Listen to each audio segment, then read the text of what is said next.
आंसू कल हमारी बेटियां रो रही थी तो पूरा भारत रो रहा था उन बेटियों के साथ। उन बेटियों को मैंने कांपते हुए देखा। जब मैंने उनको अपने ऐसे सीने से लगाया दोनों बेटियों को, दोनों बेटियां ऐसे कांप रही थी, दोनों बेटियां फूट फूट के रो रही थी। मुझे वो दिन याद आ रहा था जब वो तिरंगा का सम्मान बढ़ा रही थी दूसरे देशों में जाके। उनके चेहरे पर जो खुशी थी। और आज उन बेटियों के साथ अन्याय हुआ है। वो बेटी कि आप आइए और इनकी आवाज़ उठाइए, क्योंकि मैंने वरुण गांधी के कई वीडियो सुने हैं। वो हमेशा निडरता के साथ सच का साथ देते हैं। वो हमेशा पार्टी से ऊपर उठ के देश हित में बात करते हैं। तो हम वरुण गांधी से मिलने गए थे, वो घर पे नहीं थे, लेकिन हम उम्मीद करते हैं कि वो ज़रूर इन बेटियों के साथ आएंगे और इनको न्याय दिलाएंगे। गद्दे गिल्लो होने की वजह से उन्होंने कुछ फोल्डिंग चारपाई मंगवाई थी, और जब चारपाइयों को लेकर टेम्पो यहाँ पे पहुंचा और महिला खिलाड़ी खुद टेम्पो से अपनी फोल्डिंग उतारने गई, तो पुलिस के वहाँ कुछ लोग आए और उन्होंने उससे ड्राइवर को डराना धमकाना शुरू किया कि आप यहाँ से टेम्पो लेके चले जाइए। वो बहुत घबरा गया था ड्राइवर। जो महिला खिलाड़ी जल्दी जल्दी अपनी फोल्डिंग उतारने की कोशिश कर रही थी, तो जो पुलिस वाले थे वो खुद गाड़ी को धक्का मार के पीछे कर रहे थे। तो इन्होंने कहा कि हम आप गाड़ी को बैक में मत लाइए, हम पीछे खड़े हुए हैं, हमें चोट लग जाएगी। वो पुलिस वाले सुन नहीं रहे थे और उन्होंने बहुत गंदी गाली दी इसको, विनेश फोगाट को गंदी गाली दी, और उन्होंने बहुत जोर से उनके यहाँ पे ऐसे जोर से धक्का भी मारा, बाल भी खींचे। तो मैं ये कहूँगी कि देश का दुर्भाग्य है, जिसको हम कानून का रखवाला बताते हैं, वही हमारे देश के जो मान सम्मान बेटियां यहाँ पे बैठी हुई थी, देश का गौरव यहाँ बैठी हुई थी, उनके ऊपर हमला कर रहे हैं, वो भी आधी रात में। महिला पुलिस वाली कहाँ मौजूद थी कि मतलब पुरुष जो आए? मैं ये ही कहना चाहूंगी कि अगर महिला हमारी कुछ ऐसा कर रही थी तो महिला पुलिस कर्मियों को वहाँ पे होना चाहिए था। महिला पुलिस थी यहाँ पे, लेकिन उस टाइम जहाँ पे ये वाकया हुआ वहाँ पे वो मौजूद नहीं थी। तो मैं यही कहना चाहूंगी कि दिल्ली के कमिश्नर को कि कम से कम आप अपनी पुलिस को क्या शिक्षा दे रहे हैं, क्या ट्रेनिंग दी है इनको कि आप एक महिला को जाके धक्का मारेंगे, महिला के बाल नोचेंगे और एक महिला को बहन की गाली देंगे। दिल्ली पुलिस के कमिश्नर से एक सवाल करना चाहती हूँ कि अगर आपकी बेटी होती इन 7 महिलाओं ने जो शिकायत की है, तो क्या तब भी इतना टाइम लगता? क्या तब भी आप शिकायत दर्ज नहीं करते? या तब भी अगर कोर्ट का ऑर्डर होने के बाद भी आप उसको गिरफ्तार नहीं करते? अगर 24 घंटे के अंदर उनको गिरफ्तार करना था, तो आज तक दिल्ली कमिश्नर किस चीज़ का इंतजार कर रहे हैं? या फिर हम सीधा सीधा खुल के ये कहें कि दिल्ली कमिश्नर या तो बृजभूषण से डर गए हैं, या मैं ये कहूँगी कि वो बिक गए हैं। दोनों में से कुछ तो जरूर है। या तो आप बृजभूषण से डर गए हैं, दिल्ली के कमिश्नर से बात कर रही हूँ मैं, अगर मेरी आवाज़ दिल्ली के कमिश्नर तक पहुँचे तो मैं आपको जानती नहीं ना, मैं आपका नाम जानती, पर्सनल आपको नहीं जानती, लेकिन जिस पद पे हो उस पद के लिए मैं बोल रही हूँ। या तो आप उससे डर गए हो बृजभूषण से, या आप बिक गए हो। क्या लग रहा है कि पूरी, क्योंकि अगर ऐसा दोनों में से कुछ एक नहीं है तो आज तक वो सलाखों के पीछे होता। अगर ये बृजभूषण बीजेपी से ना होके किसी दूसरी पार्टी से जुड़ा होता तो हमें इतने दिन सड़कों पे नहीं बैठना पड़ता न्याय के लिए। धरना खत्म करने की कोशिश पूरे तरीके से की गई थी? पूरे कोशिश की गई थी, कल दिन में ही कोशिश की गई थी। कल दिन में यहाँ पे पीटी उषा को भेजा गया था। जैसे पिछली बार इन्होंने विनेश फोगाट उसको बबीता फोगाट को भेजा था, तो बबीता फोगाट ने आके जैसे ही उनको कहा कि हमारी सरकार आपके साथ है, हम कमेटी बनाएंगे, जो आप बातें हुई आप सबको पता है, जो बाद में 3 महीने के बाद कुछ नहीं निकला उसमें। तो ऐसे ही कल हमारी पीटी उषा को यहाँ पे भेजा था समझौता कराने के लिए। उन्होंने भी आके यही कहा था कि मैं आपके साथ हूँ, आपको न्याय दिलाएंगे। लेकिन उनके चेहरे से, उनकी बातों से कहीं नहीं लग रहा था कि वो खिलाड़ियों के साथ हैं। खिलाड़ियों के साथ होती तो वो एक शब्द बोल के जाती कि मैं आप लोगों के साथ हूँ और जब तक न्याय नहीं मिलेगा मेरा समर्थन आपके साथ है। उन्होंने एक शब्द नहीं कहा। और जब वो जा रही थी तो मैंने उनसे एक सवाल किया था। मैंने उनसे पूछा था कि मैम, जब आप गोल्ड मेडल लाए थे देश के लिए तो पूरे देश ने आपका सम्मान किया था, लेकिन 2-3 दिन पहले आपने इस आंदोलन को लेके एक बयान दिया है, उससे आपने पूरी मातृशक्ति का अपमान किया है। मैंने उनसे पूछा कि आप एक महिला होने के नाते, महिला होते हुए बाकी महिलाओं का अपमान आपने क्यों किया, इसका हमें जवाब चाहिए। लेकिन उनके पास इस सवाल का जवाब नहीं था और उन्होंने बड़ी गुस्से से मेरी तरफ देखा और वहाँ से वो भाग खड़ी हुई।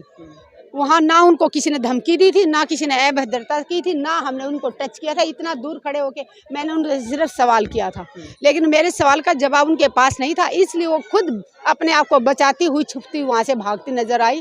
मीडिया के भाइयों को देखा गया कैसे उनके पीछे सवाल पूछने के लिए जा रहे थे, तो मीडिया के भाइयों का भी सवाल का जवाब नहीं दे रही थी। तो इससे साबित होता है कि उनके दिल में कहीं ना कहीं चोर था और वो इस आंदोलन के समर्थन में नहीं थी। विनेश फोगाट और साक्षी मलिक, संगीता फोगाट की जो बात पूछी थी, क्या उनका कहना था था उस टाइम पर, क्या रिएक्शन? जिस टाइम मैं यहाँ पे पहुंची थी यहाँ बहुत ज्यादा पुलिस खड़ी हुई थी और ये रास्ते रोज सारे रास्ते बंद थे। ये जो सामने जनता दल का ऑफिस है यहाँ से एक पत्रकार भाई मेरे को कहा कि मैडम सारे रास्ते बंद हैं, आप यहाँ से आइए। मैं उन पत्रकार के साथ यहाँ तक पहुंची मैं, और जब मैंने अंदर जाके पूछा कि सबसे पहले पूछा बेटियाँ कैसी हैं, बेटी कहाँ पे हैं। जब तक मैंने उन तीनों बच्चों को नहीं देख लिया, क्योंकि मेरे को जो खबर मिली थी वो वीडियो देखा था आगे पुलिस की धक्का मुक्की हो रही है, बेटियों को गालियां दी गई हैं, बेटियों के बाल नोचे गए हैं। जब मैं उन बेटियों से मिली तो बेटियां दोनों कांप रही थी। साक्षी थोड़ा सा दूर थी और वो दोनों बेटियां सबसे पहले मेरे सामने आई और वो इतना रो रही थी। मैंने दोनों को गले लगाया और वो बहुत कांप रही थी और रो रही थी। और मैंने कहा बेटा रोना नहीं, घबराना नहीं, हम सब आपके साथ हैं, पूरा देश आपके साथ है। तो रोते हुए विनेश ने बताया कि आंटी उन्होंने हमें गाली दी, बहन की गाली दी और पुलिस वाले ने मेरे को धक्का मारा और मेरे बाल नोचे। तो वो बहुत इस चीज़ से बहुत आहत हुए, उनको बहुत दुख हुआ कि जो पुलिसकर्मी उनकी सुरक्षा में खड़े हुए थे उन्होंने ऐसा किया। उन्होंने सोचा नहीं था कि पुलिस वाले उनके साथ ऐसा करेंगे। अगर ये कहीं उग्र होती, कहीं कुछ नुकसान कर रही होती, कानून का उल्लंघन कर रही होती तो महिला पुलिस उनको रोक सकती थी, बट ऐसा कुछ कर नहीं रही थी। ये सिर्फ उस टेम्पो के अंदर से अपना फोल्डिंग चारपाई उतार रही थी। तो पुलिस से आप जाके पूछिए, कमिश्नर से पूछिए कि पुलिस फोल्डिंग उतारने से मना क्यों कर रही थी। कुछ दिन पहले एक इल्जाम और लगा था कि रात को यहाँ की बिजली काट दी गई है, अभी भी कटी हुई है। हाँ। अभी भी बिजली नहीं है यहाँ पे, बिजली अभी भी कटी हुई है। और इनका पानी भी पहले रोका गया था, खाना भी रोका गया था, इनके बेड गद्दे आ रहे थे वो भी रोके गए थे। मतलब कहीं अलग चारों तरह से खिलाड़ियों को परेशान करने की कोशिश साजिश रच रहे हैं कि खिलाड़ी परेशान होकर चले जाएं। लेकिन जो अपना मान सम्मान होता ना, उससे ज़्यादा यहाँ धूप में बैठना, बारिश में बैठना, बिना बिजली के रहना, ये कोई परेशानी नहीं है। जो उनका शोषण हुआ है और जो शोषण करने वाला खुलेआम घूम रहा है वो सबसे बड़ा दुख देता है। ब्रजभूषण के लगातार बयान आ रहे हैं कि ये झूठे आरोप हैं, लगातार जो है वो शक्ति प्रदर्शन भी करने की कोशिश कर रहे हैं, किसी न किसी तरह से शक्ति प्रदर्शन दिखा रहे हैं। कभी मन की बात में 2.5 लाख लोगों की बात कर रहे हैं कि मन की बात सुनने के लिए हमने 2.5 लाख लोग बुलाए, कभी किसी तरह से लोगों को देखिए वो अपने आप को बहुत बाहुबली सोचते हैं, वो अपने आप को बहुत बड़ा डॉन समझते हैं। हाँ। लेकिन मैं उनको बता दूं ब्रजभूषण को, कानून के हाथ बहुत लंबे होते हैं। अच्छा। जिस दिन कानून अब ईमानदारी से अपना काम करेगा, ब्रजभूषण आपको घर से निकाल के लाएगा और सलाखों के पीछे डालेगा। और वो दिन दूर नहीं जब आप सलाखों के पीछे होंगे और इन बेटियों को न्याय मिलेगा। अच्छा मैम, ऐसा भी तो हो सकता है, एक आरोप ये भी लगाया जा रहा है कि जब फोल्डिंग ला रहे थे, इतनी तमाम फोल्डिंग्स आई, ऐसा लग रहा था कि जैसे कोई बड़ा प्रदर्शन का रूप लेने वाला है या कुछ बड़ा होने वाला है, जिसके बाद दिल्ली पुलिस ने जंतर मंतर पे जगह कहाँ छोड़ी है पुलिस ने? हाँ। पुलिस ने जो यहाँ पे गाइडलाइंस बनाई थी कि आप 9 से 4 यहाँ धरना दे सकते हो और वहाँ बैरिकेड लगा दिया गया, वहाँ लगा दिया। जगह कहाँ छोड़ी? पहले होते थे प्रदर्शन होते थे, वहाँ क्या केरला हाउस से भी आगे तक के जाके टेंट लगते थे। तो जगह एक मुट्ठी छोड़ी हुई, इसमें क्या ज़्यादा प्रदर्शन कर लेंगे? परमिशन पुलिस खुद ही नहीं देती है ज़्यादा, यहाँ 200-400 आदमी से ज़्यादा की परमिशन मिलती ही नहीं है, तो कहाँ से भीड़ इकट्ठी कर पाएंगे? लेकिन ये जानबूझ के शायद ऐसा हमें उकसाने की कोशिश कर रही है पुलिस कहीं ना कहीं ऐसे लग रहा है। आज सुबह भी जब हमारा ये जो जिनको चोट लगी थी वो सारी रात रामन और लोहिया हॉस्पिटल में एडमिट थे, जब वो सुबह यहाँ पे आए तो 2-4 लोग उनके साथ आ गए, खिलाड़ी बच्चे थे। तो पुलिस ने 200 लोगों को यहाँ पे इकट्ठा कर दिया, 200 पुलिस वालों को बुला लिया। नहीं, जिसको चोट लगी है सिर्फ एक लड़के को अंदर आने जाके, बाकी सब बाहर जाएं। मैंने उनसे सीनियर जो अफसर थे उनसे रिक्वेस्ट किया कि 2-4 लोग हैं, यहाँ मंच पूरा खाली पड़ा है, तो 10-15 लोग ही हैं सारी रात से यहाँ, इनको बैठने दीजिए। उन्होंने उनको कंधे से ऐसे पीछे धक्के मार मार के कहते निकालो इनको बाहर, फेंको। मैंने कहा कि आप वर्दी का नाजायज फायदा उठा रहे हैं, आप हमारे सामने तानाशाही दिखा रहे हो, हम रिक्वेस्ट कर रहे हैं कि 2 लोगों इनको बैठने दीजिए। मैंने कहा आप मजबूर कर रहे हो कि हम यहाँ 50,000 लोगों को लेके आए, तब आपकी पुलिस क्या रोक पाएगी उनको? बोलते मैडम तब की तब देखेंगे। तो मैंने कहा कि आप यही चाहते हो कि हम यहाँ बहुत ज़्यादा संख्या में लोगों को लेके आए तब आपकी पुलिस रोक पाएगी, या आप फटाफट गाड़ियों में भर भर के ले जा रहे हो? कितने लोगों को जेल में डालोगे? जिस दिन देश का सारी जनता यहाँ पे पहुँचना शुरू होगी ना, जेलें छोटी पड़ जाएंगी। अच्छा, वीडियोस में ये भी दिखा कुछ तमाम पुलिस ऑफिसर्स थे जो इस घटना के बाद हंसते हुए भी नजर आए, खिलखिलाते हुए, मुस्कुराते हुए नजर आ रहे थे। जिस दिन उनकी बेटियों के घर में कोई नोच के खाएगा तब उनकी हंसी आए, तब मैं उनसे पूछूंगी, तब उनको याद आएगा कि किसी की बेटियों की इज्जत लूटने पे अगर तुम हंस रहे हो तो भगवान हमें वही चीज़ देता है जिस चीज़ में आप खुश होते हो। अगर किसी की बेटी की इज्जत लूटी है और वो न्याय की गुहार लगा रही है, पुलिस उस पर लाठियाँ बरसा रही है और कुछ लोग उस पर हंस रहे हैं, तो भगवान वो दिन दूर नहीं, भगवान उनको वो ही खुशी देगा। शोषण हो या तमाम जो आप सरकार पर जिस प्रकार के आरोप लगा रही है, उनका इस मुद्दे पर कोई कहना नहीं। रात को इतनी बड़ी घटना हुई उसके बाद भी कोई कहना नहीं है, परंतु वो रैलियां कर रहे हैं, वो वहाँ पर अपनी बातें बोल रहे हैं। जो ये नेता बैठे हैं आज सरकार में, इनको सिर्फ कुर्सी प्यारी है। इन लोगों को मानवता, इनके इंसानियत इनके दिलों में नहीं है, ना इनके दया है ना धर्म है। धर्म के नाम पे जो लोगों को बांट रहे हैं ये सिर्फ वोटों के लिए बांट रहे हैं, ना ये धर्म को जानते ना जाति को जानते। ये सिर्फ लोगों से वोट बटोरने का एक तरीका है। हमारी भारतीय का नाम ऊंचा करने वाली बेटियां, शोषण जिनके साथ हुआ वो न्याय की गुहार लगा रही हैं। 12 दिन से यहाँ बैठी हुई हैं। प्रधानमंत्री जी चुप क्यों हैं? आंसू, कल हमारी बेटियां रो रही थी तो पूरा भारत रो रहा था उन बेटियों के साथ। उन बेटियों को मैंने कांपते हुए देखा। जब मैंने उनको अपने ऐसे सीने से लगाया दोनों बेटियों को, दोनों बेटियां ऐसे कांप रही थी, दोनों बेटियां फूट फूट के रो रही थी। मुझे वो दिन याद आ रहा था जब वो तिरंगा का सम्मान बढ़ा रही थी दूसरे देशों में जाके। उनके चेहरे पर जो खुशी थी। और आज उन बेटियों के साथ अन्याय हुआ है, वो बेटियों के साथ शोषण हुआ और वो बेटियां न्याय की गुहार लगा रही है और कोई सुनने वाला नहीं है देश में। और जो शुरुआती दिनों से मैम आप यहाँ इस आंदोलन में जुड़ी हुई हैं, किस तरह का इस आंदोलन को आगे देखती हैं? क्योंकि हमने देखिए, पिछले सालों में भी एक आंदोलन देखा था, उस आंदोलन के बाद भी हमने चुनावी रिजल्ट देखे। इस आंदोलन को कैसा आप देखते हैं? देखिए, चुनाव रिजल्ट आना बाद की बात है। आज की तारीख में यहाँ बेटियों का जो शोषण हुआ है, बेटियों को न्याय दिलाने के लिए ये आंदोलन शुरू हुआ है। जो गुनहगार है, जिसके ऊपर आरोप लगे हैं, वो अपने आरोपों को छिपाने के लिए, अपने गुनाहों को छिपाने के लिए इस आंदोलन को बदनाम करने की कोई कसर नहीं छोड़ रहे। कभी वो कहते कि एक परिवार की बेटियां बैठी हैं, कभी कहते कि एक राज्य के लोग बैठे हैं, कभी कहते हैं एक ही जाति के लोग बैठे हैं। मैं बता दूं, जिन बेटियों ने 7 बेटियों ने आरोप लगाया ना, उसमें एक जाति की बेटी नहीं है। मैं जाति में विश्वास नहीं रखती, लेकिन उन लोगों को बताना चाहती हूँ जिन बेटियों ने आरोप लगाए ना, जब कभी आगे जाके खुलासा होगा, आज हम उनका नाम बताएंगे, ना गांव का नाम, ना शहर का नाम, ना राज्य का नाम कि बेटियां कहाँ की, क्योंकि वो पूरे भारत की बेटियां, लेकिन उनमें सभी जाति की बेटियां हैं। इतना आप याद रखना। कर्नाटक में हम लगातार सुन रहे हैं पीएम मोदी की रैलियों में भी महिला सम्मान की बात होती है, महिला सशक्तिकरण की भी बात होती है, तमाम चीज़ों की बात होती है, लेकिन यहाँ महिलाएं बैठी हुई हैं और पुलिस पर आरोप है कि महिलाओं के साथ आधी रात को अभद्रता हुई है, लेकिन कोई ट्वीट नहीं, कोई बयान नहीं करेंगे। ये देश में जो सच बोलने वाले हैं उनको दबाने की कोशिश करते हैं, और जो बाहुबली हैं, जो अपने आप को बहुत बड़ा डॉन समझते हैं, उनका संरक्षण कर रहे हैं।